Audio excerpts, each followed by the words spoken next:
परिमंडळ 3चे पोलीस उपायुक्त अतुल झेंडे सातत्यानं मोठी ना मोठी कारवाई करतच असतात, त्यामुळे चर्चेत देखील असतात. अशातच आता त्यांनी जे सायबर क्राईम आहे त्याबद्दल लोकांना जागृत करण्यासाठी एक व्हिडिओच्या माध्यमातून त्यांनी एक संदेश दिलेला आहे की कशाप्रकारे सायबर क्राईम करणारे जे गुन्हेगार असतात, हे गुन्हेगार वेगवेगळ्या प्रकारे गिरायकांना लुटतात आणि त्यांच्या पैशाची देखील लय लूट करतात.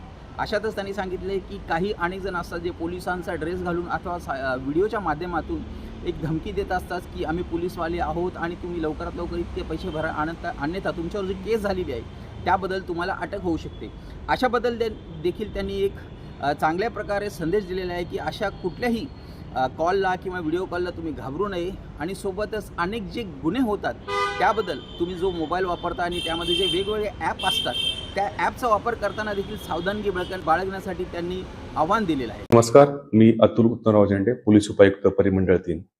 आज आपण सायबर क्राईम आणि सायबर अवेअरनेस याबाबतची माहिती घेणार आहोत. आपण पाहत असाल की दिवसेंदिवस सायबर क्राईमच्या फ्रॉडच्या घटनेमध्ये वाढ होत आहे आणि वेगवेगळ्या प्रकारे हे सायबर क्रिमिनल जे आहे ते फसवणूक करत आहेत. त्याच्यामध्ये डिजिटल अरेस्ट हा एक नवीन प्रकार आपण त्याबद्दल ऐकला असेल की कोणते एक व्यक्ती आपल्याशी त्यामध्ये बोलतो आणि मी एका विभागाचा प्रमुख आहे आणि तुमच्यामध्ये अशी केस तुमच्या विरुद्ध रजिस्टर झालेली आहे आणि तुम्ही मला इतके पैसे ट्रान्सफर करा, नंतर तुम्हाला त्यातून सुटका होईल. अशा प्रकारच्या काही तुमच्याकडे फोन कॉल्स, व्हिडिओ कॉल्स येतात.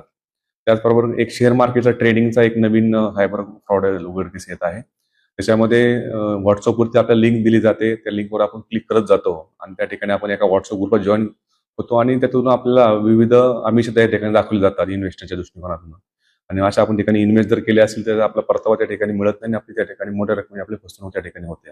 आपले जे काही सोशल मीडिया अकाउंट्स आहेत, आपले काही पर्सनल अकाउंट्स आहेत, या सर्वांवर त्यांची नजर असते. त्याच्यामुळे आपण सोशल मीडियावरती काय पोस्ट करत आहोत किंवा आपण कोणती आपली पर्सनल इन्फॉर्मेशन त्यावर शेअर करत आहोत याबाबत सुद्धा आपण सतर्क राहणं गरजेचं आहे. आणि सोशल मीडियाचा एक नियंत्रित वापर पण त्या ठिकाणी होणं आवश्यक आहे.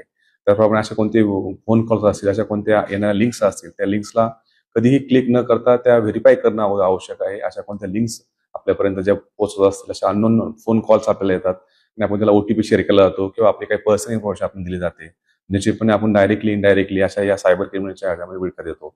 आपल्याला या संदर्भातली कोणतीही सायबर तक्रार असेल तर आपल्याकडे सायबर हेल्पलाईन नंबर आहे, तो पूर्ण भारतभराकरता लागू आहे.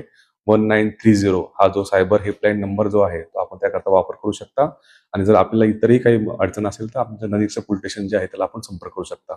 आपण सतर्क राहिल्याने आणि अशा कोणत्याही ठिकाणी रिप्लाय न केल्याने आपण स्वतःची आणि इतरांची सुद्धा आपण त्यामध्ये होणारी फसवणूक टाळू शकतो असं मला वाटतं. तरी पण सर्वांना विनंती करतो की आपण अशा येणाऱ्या सायबर क्रिमिनल्स मधून आणि सायबर फ्रॉड मधून आपण सगळ्यांना अवेअर करूया, जेणेकरून आपली किंवा